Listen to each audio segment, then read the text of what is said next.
WikiWhisper. It's been a bajillion years since I did a video, and I felt like it was time. So, it's 7 p.m. and I am having a dinner by myself on a Saturday night, which sounds really sad.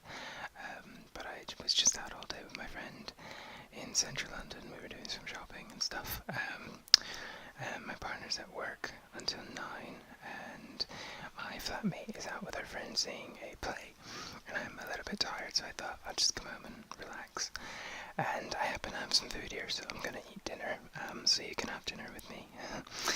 I don't know really, I might read some things from Wikipedia, but just, I was finally given the opportunity to record longer than 15-minute videos, so I wanted to try and make this a bit of a longer video. So, what I've got here as my dinner, my flatmate cooked it, so I've got some lentils and roasted vegetables because she's going through like a vegetarian diet thing.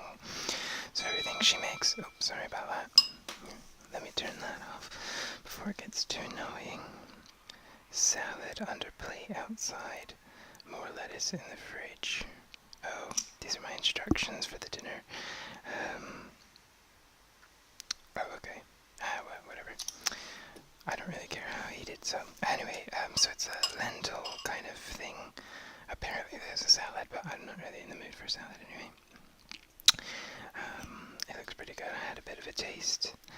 I actually don't like lentils, but whatever.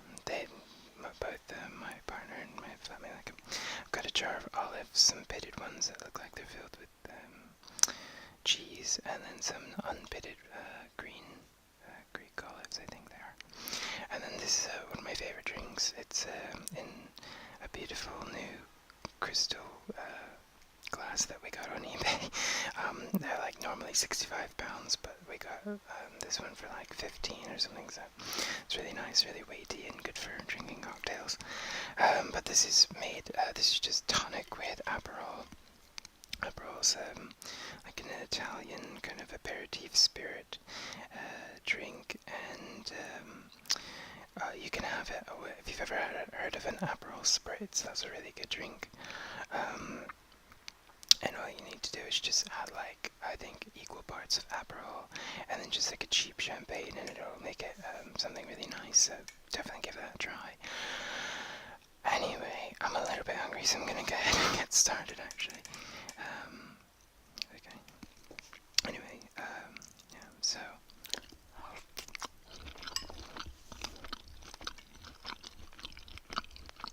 It's pretty good actually. My flatmate's cooking can be hit and miss sometimes, but we never tell her. Actually, I am curious. I'm going to check something real quick. First Wikipedia reference of the video will be Aperol, because I don't really know much about the drink. Let's see. Aperol is an Italian aperitif, originally produced by the Barbieri Company based in Padua. Aperol is now produced by the Campari Company. I love Campari, as I think I mentioned in one of my previous videos. While Aperol was originally created in 1919, it did not become successful until after World War II. Its ingredients are, among others, bitter orange, gentian, rhubarb, and I don't know what that is, quinchana. Although it looks, tastes, and smells much like Campari, that's why I like it. Aperol has an alcohol content of 11% less than half of Campari. Oh, boo. No, I'm just kidding. Aperol and Campari have the same sugar content. Yeesh. Campari's really sugary. Campari is also slightly darker in color, that's true. Aperol, to be sold in Germany, has an alcohol content of 15% to avoid German container deposit legislation regulations. Aperol is the main ingredient in spritz, which I assume, there's an article here, I assume it means, yeah, they're just calling it a spritz, but I've always heard it called an Aperol spritz. Oh yeah, sorry, if I said champagne before I meant Prosecco, for the Aperol spritz. Let's see, what do they say?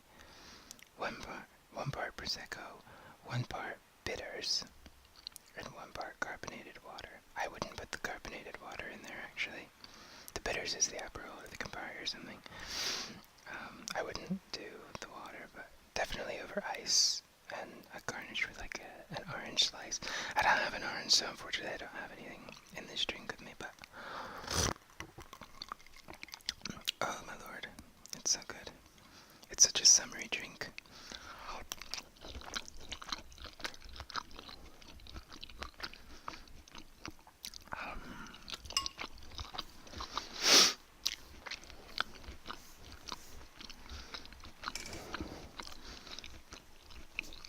So I kind of want to throw a question out to the ASMR community, and maybe he'll hear it.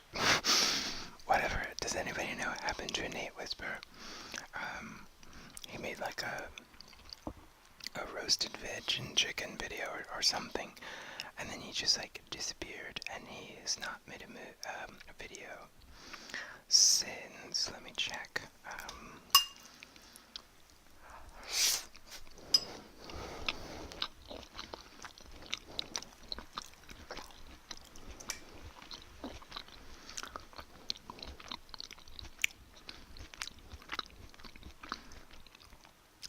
I mean, he's doing stuff because I see on his feed he added something to a playlist. But yeah, in like a year, his last upload was a year ago, according to YouTube. So he has like a huge deposit of videos, and then it was like he just dropped off the face here. I really liked his whispers. I mean, I don't really listen to any of them anymore because if you know how you listen to some of the same ones over and over again, and they get a little. You start getting the ASMR tingles from the videos, because if you listen to the same one over and over and over again, I don't know if that happens to you, but it does to me. But anyway, my holdouts are still LJ9988, Runsky Whispers, and Makes Me On 13, my favorites. I always have this like.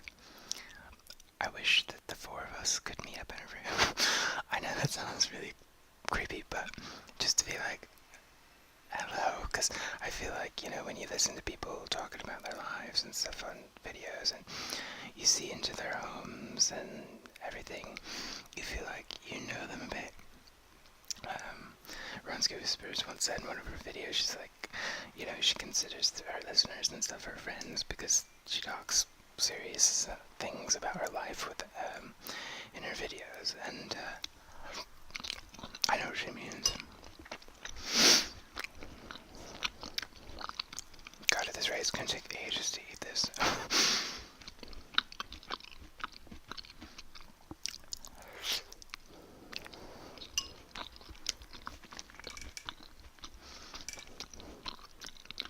I thought I might do some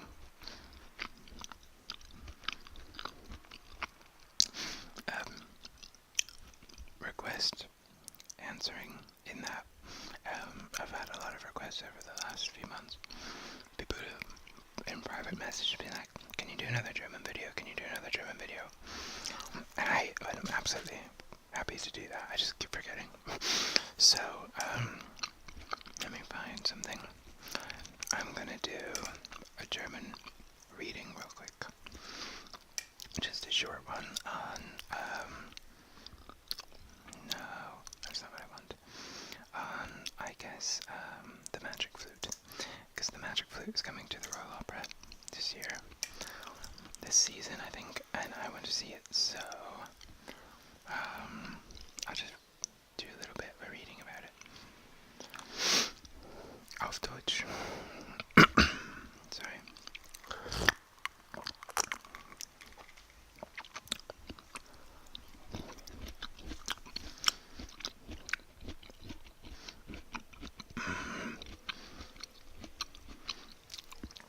I love olive so much. That was a really good olive.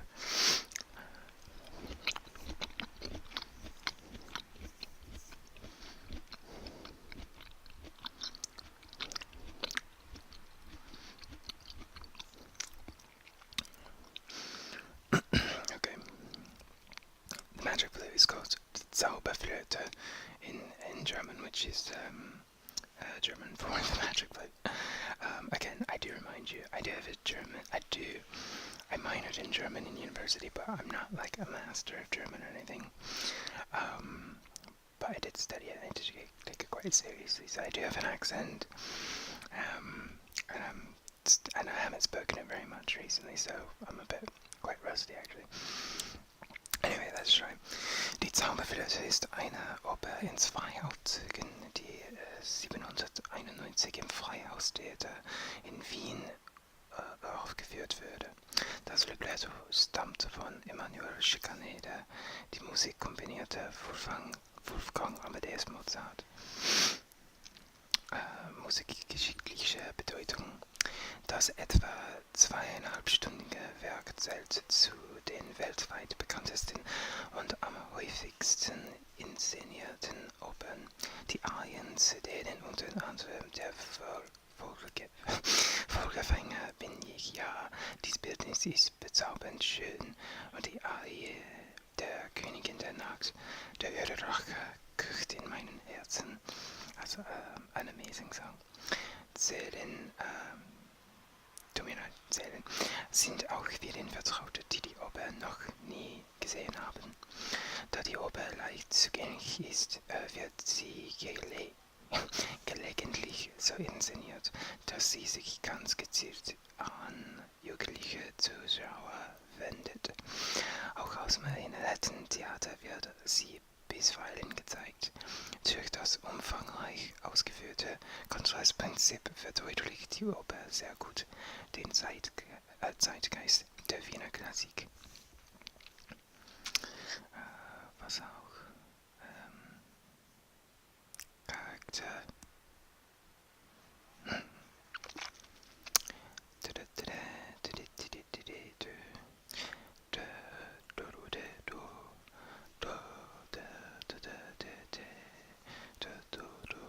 That's the Queen of the Dance opera. Oh, okay, here we go.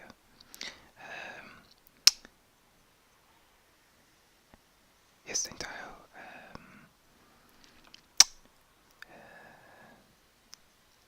Szene. Pamina schläft in einem Garten. Monostatos will diese günstige Gelegenheit nutzen, Pamina heimlich zu küssen. Alles wird der Liebe freuden. Die Königin der Nacht erscheint aus der Versenkung, um Monostatos abzuwehren, worauf Pamina erwacht. Monostatos zieht sich eingeschüchtert zurück, belauscht jedoch heimlich die folgende Szene. Pamina eilt voller Freude in die Arme ihrer Mutter. Diese weiß jedoch kalt zurück. Sie könne Pamina nun, da Tamina sich den Eingeweihten gewidmet habe, nicht mehr schützen. Sie überreicht ihrer Tochter eine eigens für Zoroaster geschliffenen Dolch und droht ihr, sie zu verstoßen, wenn sie Zoroaster nicht töte.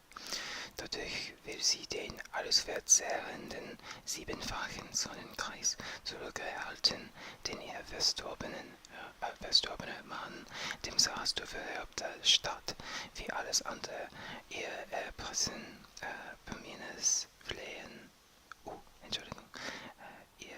ihre Tochter, sie, because, sorry, the screen is tilted, so I'm having difficulties like reading from line to line. Und ihre Tochter, sie bekräftigt diesen Wunsch mit einem Racheschwur. Der Rache kocht in meinem Herzen. That's what I was singing before. Monostatos hat die Zähne belauscht und versucht, Pamina zur Liebe zu erpressen.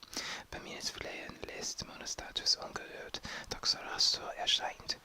Monostatos sucht sich aus seiner Verlegenheit zu retten, indem er Zoroaster von dem geplanten Mordanschlag berichtet. Zoroaster schickt ihn jedoch erzürnt fort. Ich weiß nur allzu viel, weiß, dass deine Zähne ebenso schwarz als dein Gesicht ist. Daraufhin beschließt Monostatos, sich der Königin der Nacht anzuschließen. Pamina fleht um Gnade für ihre Mutter. Zoroaster beruhigt sie. In diesen Allgnaden kennt man die Rache nicht.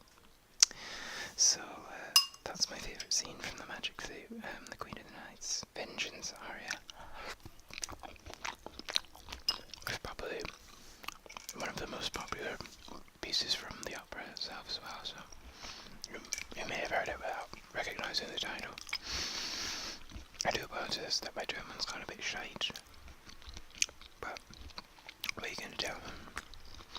Also, I'm trying to read it as I'm reading it, trying to like read it for myself, for the meaning.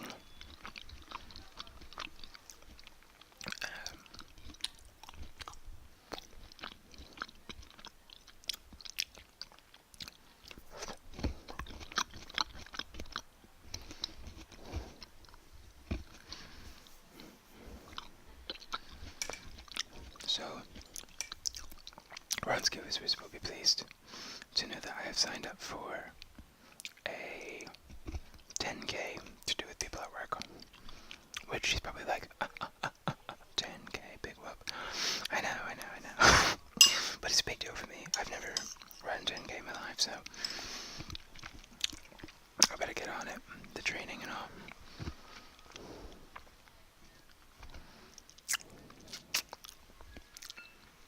I got a lot of bullets here.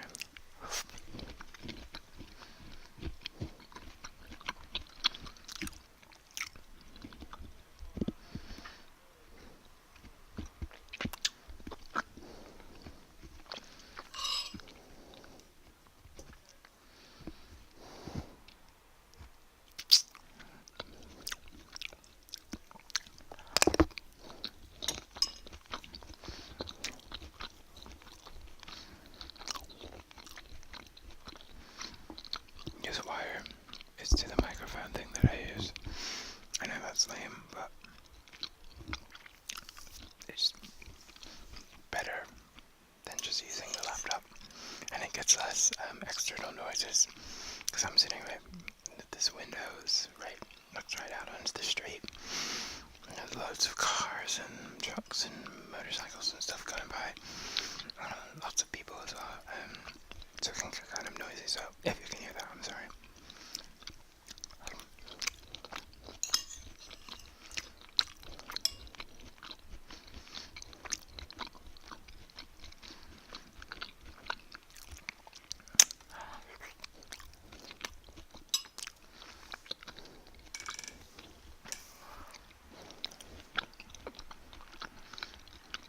Whoa, those roasted veggies have a bit of a kick to them.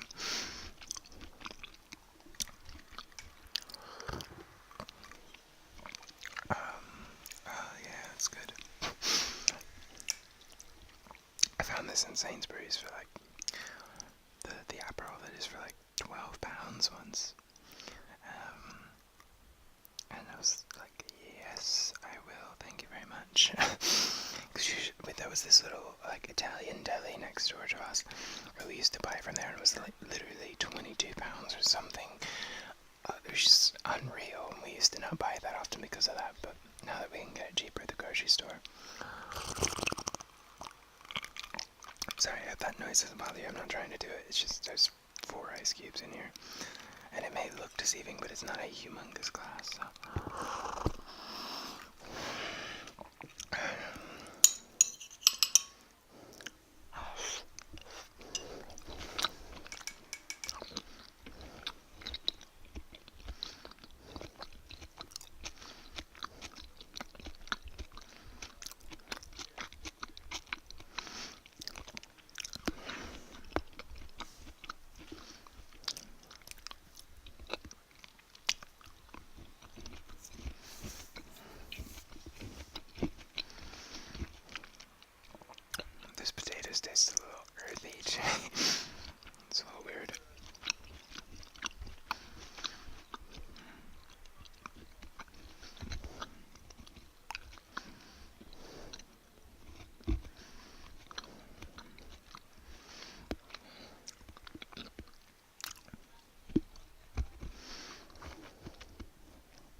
kind of psycho about getting all the olive off of the pit, so I don't like just throwing it away.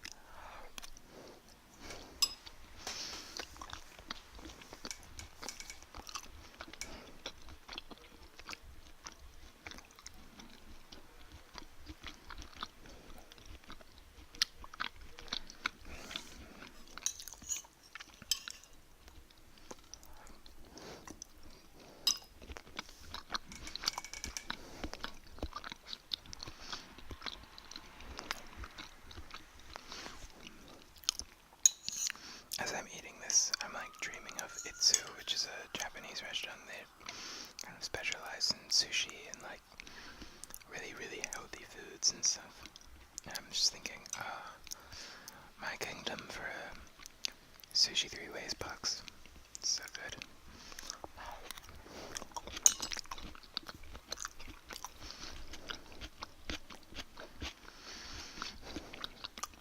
I swear to God, these potatoes taste like... I was like, when I was playing in my grandfather's dirt driveway as a child, that's what it reminds me of. Yeesh. I don't think that's how they're supposed to taste, but that's the hit or miss thing of this meal.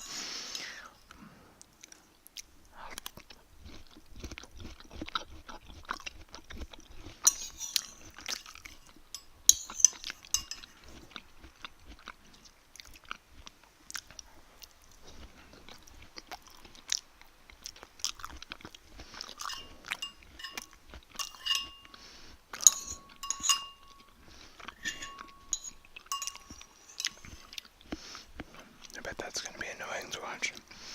Ding, ding, ding, ding, ding, every time I go into the bowl. I'm not digging these vegetables very much. They taste dirty. But I feel bad. I don't want to throw them away. I'm sure they're fine. But if I get food poisoning, I'll know where it came from. Speaking of which, my flatmate made something for us a few weeks ago, and all 3 of us got food poisoning from it. It was a seafood dish. She made it with razor clams. It was rough.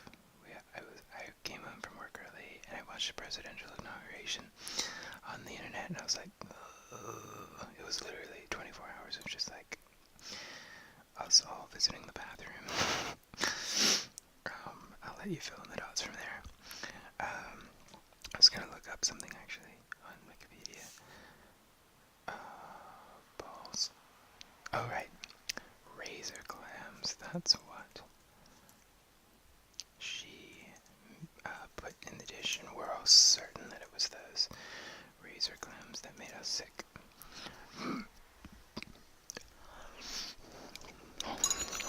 Yeah, they tasted awful. They were like chewing on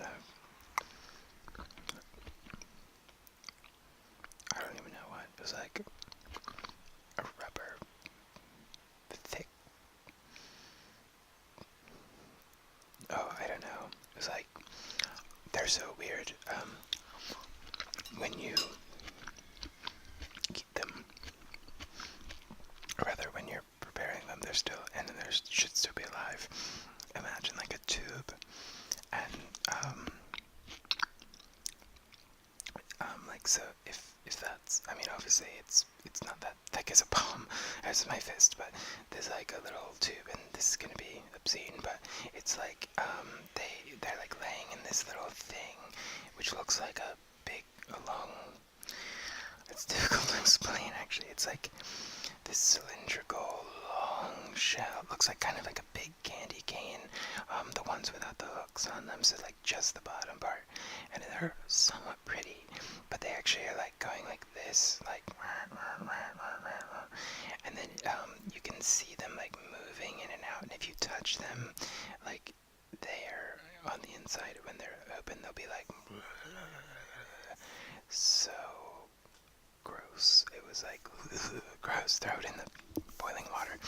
So, and then it was all gritty when we ate it, and it was like, this tastes like shit balls. So We only ate one each, and then we were like, no, I'm not having any more, and we still got food poisoning. But the mussels in her thing as well, there were mussels and prawns and stuff like that. The mussels tasted a little sketchy to me as well, so I don't know what it was. It says here, it is known for the razor shell, or razor clam, or razor fish. It is known for its elongated rectangular shape, whose similarity to the straight razor gives it its name. That's it. That does. Yeah, that's a pretty good comparison. A straight razor, like a cut-through razor. The razor shell has been known to reach 23 centimeters or 9.1 inches in length. Ew. The dorsal margin is straight, while the ventral margin is curved. It can be easily confused with the slightly shorter 15 centimeters and more curved ensis, in which both front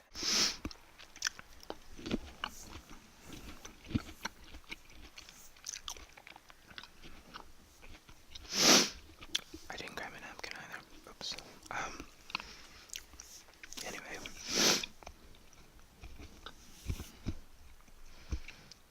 Razor shells have a fragile shell with open ends. That was another thing, like, we got them, well, she got them, and by the time they were cooked in our soup thing, they were, like, shattered in their shells, so, like, getting them out would have meant eating some of the shell, so I would just say avoid. The shell is smooth on the outside, and whitish in color with vertical and horizontal reddish-brown or purplish-brown markings, separated by a diagonal line.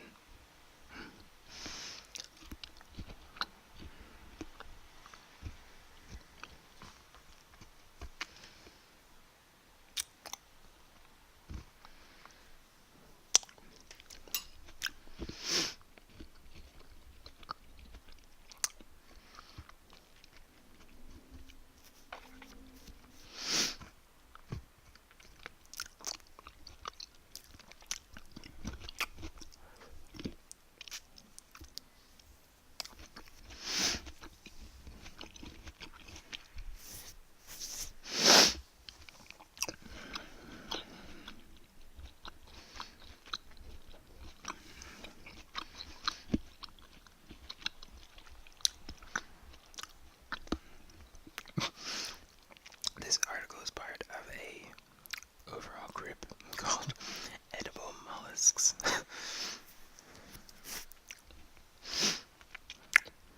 I don't know, that just sounds funny to me.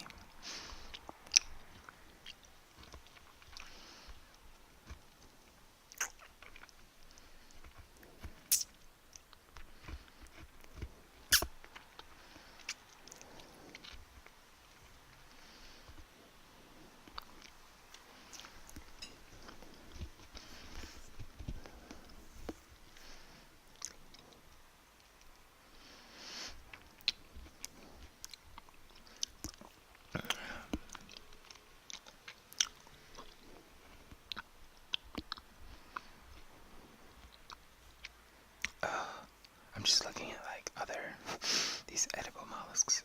They're so gross looking, but you fry that shit up and put it on a plate and I will eat it like nobody's business. Oh my god, they're just horrendous looking.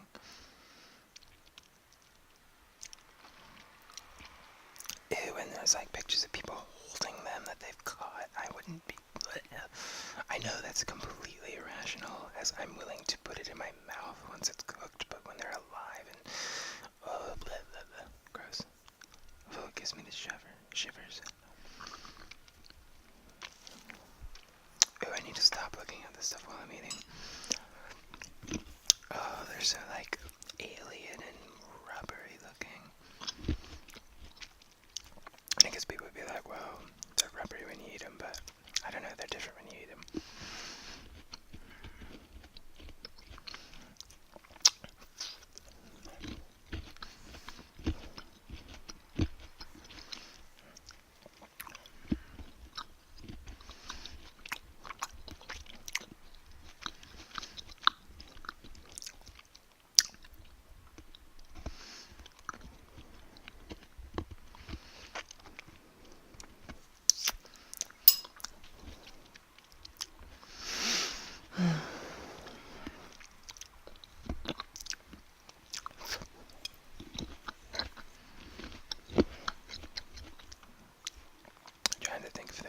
else going on in my life.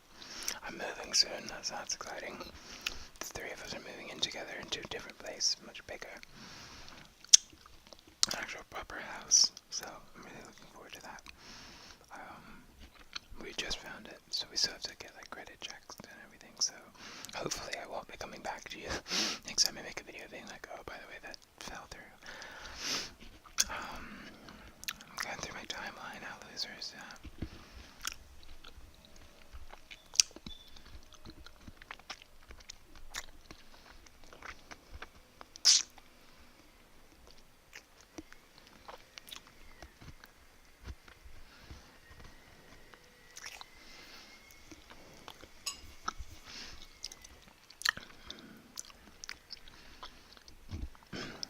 Oh yeah, I'm going to be an uncle. My sister is pregnant. They just found out it's a boy, so that's good news.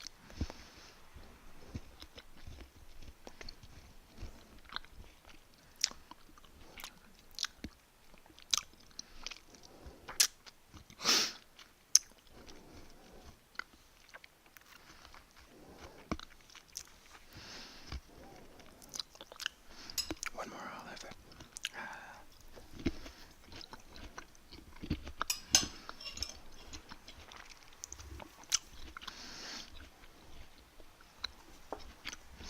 So, I was going to use this fork for my roasted veg, but then it turned out to be soft enough where I didn't need to use it. So I'm going to use it now for my dessert, which is a big bowl of mango, which I'm excited about. I picked up a waitress this morning. I was going to do it for lunch and maybe make like a quick video, and then I thought I will end up running out of time, so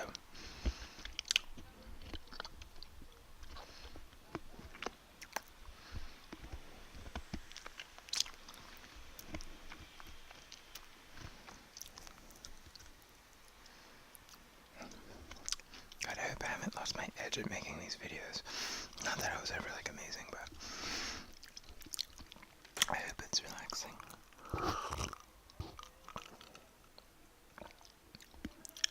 Somebody's drunk and singing outside. It's only 9:40.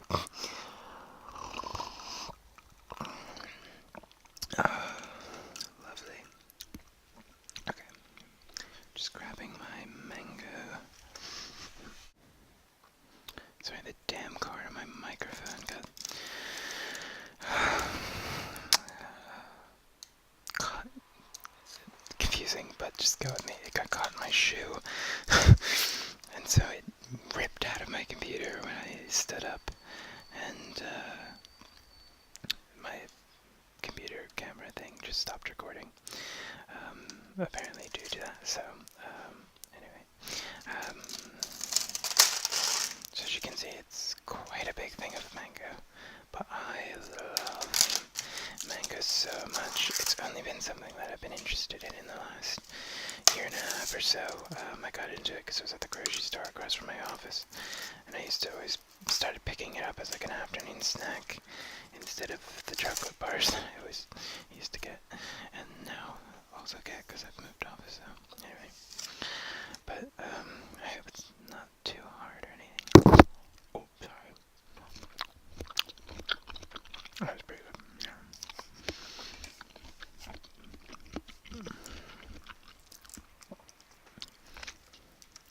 I have to be honest, I'm dying to try jackfruit after WikiWhisper's video.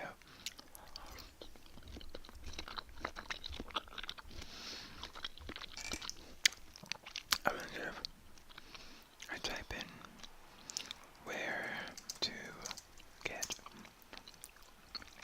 jackfruit in London. Oh. In London. Probably nowhere.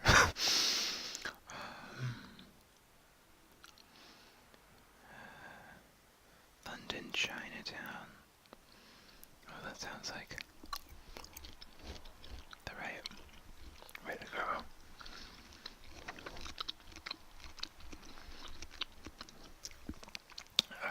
Let's see. The feeling of home comes with a hefty price tag.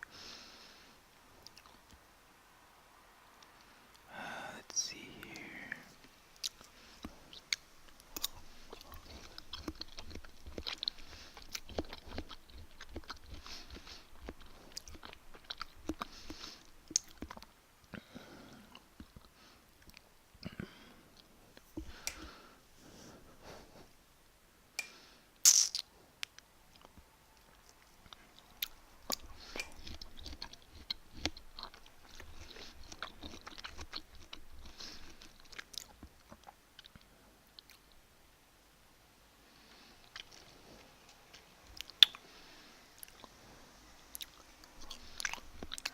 So,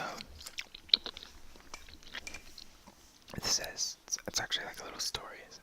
London, being a cosmopolitan at its soul, has, I don't know if that's a very good word choice, has over 200, being like an editor or something, has over 250 languages uttered along its streets on a daily basis. Perhaps only New York City is the only other place that is comparable. Together with their language, newcomers bring their own exotic food along. I guess food that one grew up with does bring home a little closer. Got this written terribly. We were at Chinatown over the weekend trying to get some spices that simply cannot be found in our local supermarkets. I was queuing up at the cashier when I saw a middle-aged, bespectacled Chinese customer hoisting up half a jackfruit onto the payment counter. The bored-looking cashier, with some effort, moved the jackfruit onto a scale and proceeded to weigh it. £24.50, he mentioned to the customer in English without looking up from the scale. Though both of the cashier and the customer are ethnic Chinese, the tenses in this thing are like all over the place. They obviously don't speak the same dialect. When that failed to elicit a response, he looked up. I would imagine that the customer's expression must be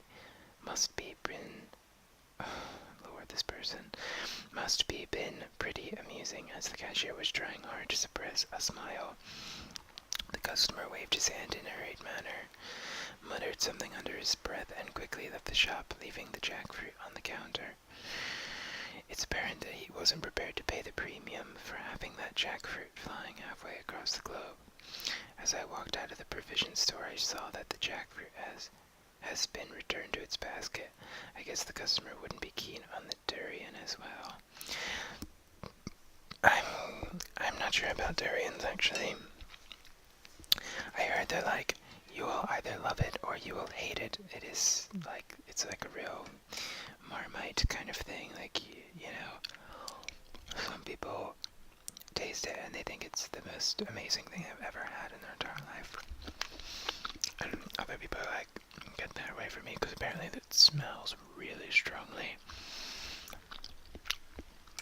I watched a video on YouTube once, and it was this girl, and she was in Singapore, I think, and there was like a sign on their metro transport system, and it was like, no durians. So that was funny.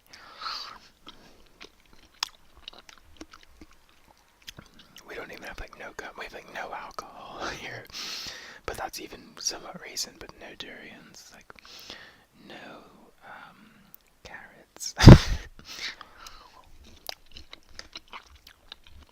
No mango.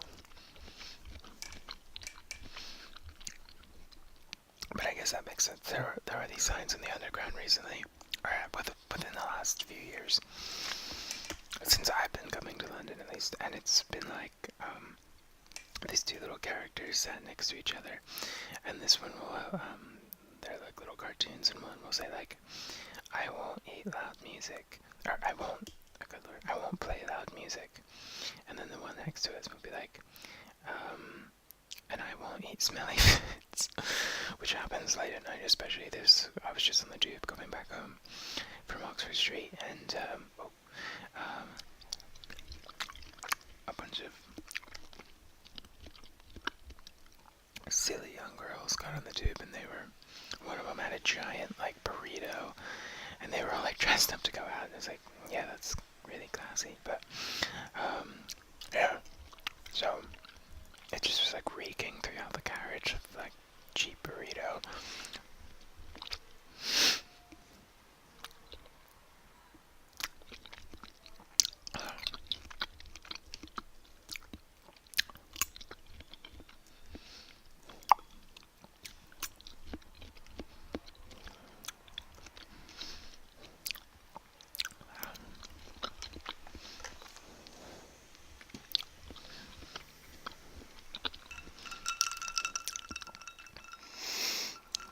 It smells like orange peel. It's wonderful.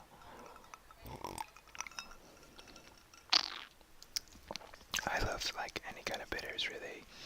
I have a massive sweet tooth, but I really love bitters, so I like things like Angostura bitters, you know, whether it's just like, you just sprinkle it into your cocktails and stuff. If you've never tried that, and you like kind of bitter things, not like, obviously it's not really bitter, it's just, it's nice, you know, but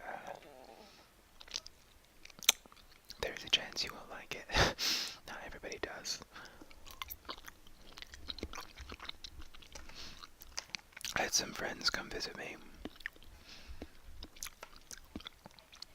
in December last year, in 2011, and they got married, and they came for their honeymoon to London and to Dublin, and when they were in London, they spent an evening with me, and we went out for cocktails and for dinner and stuff. It was really nice, because I didn't get to come to the wedding, and we went to a really swish cocktail bar near my house, and I was like getting on my favorites, and they were like, what should we have? And I said, I suggested for my friend, my friend was the bride, so my friend and her husband, so my friend was like, why don't you try that drink that's listed on the wall there?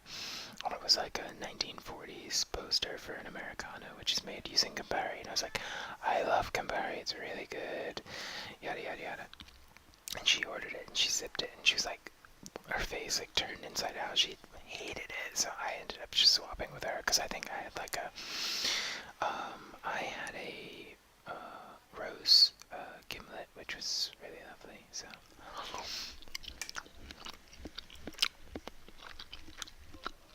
the cocktails there are like £9 each, though. So I mean, I've had more expensive cocktails before, but these are really good.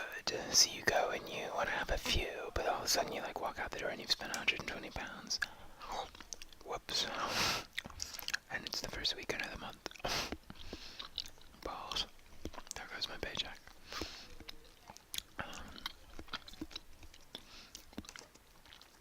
That's every month for us. We're always like, all of us get paid, and then this month we went to a place called Hawksmoor, which is like a fantastic steak restaurant.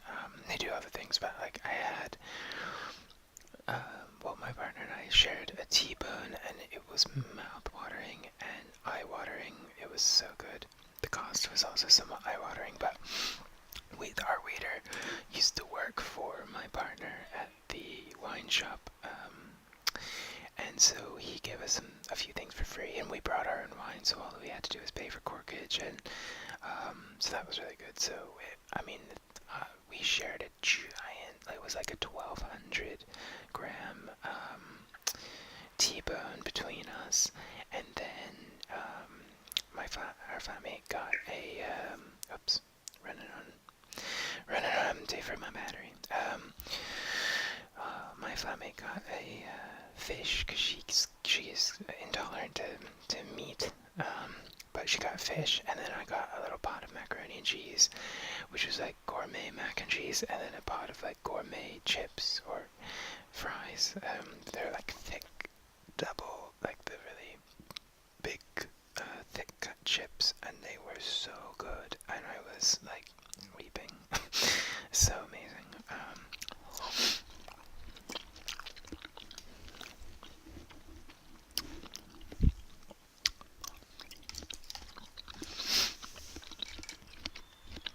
Well, I think I'll leave it there, even though I still have a few more mango and a few more drinks of my Aperol, but just so I can doesn't die and I get, like, have a rage blackout about it, I will call it an evening. So here's to you, and hope you have a great weekend. And hopefully I can get around to making a video a little more regularly, because I've really fallen off with it. So anyway, hope you're all well. Hope to hear from you, and have a good night.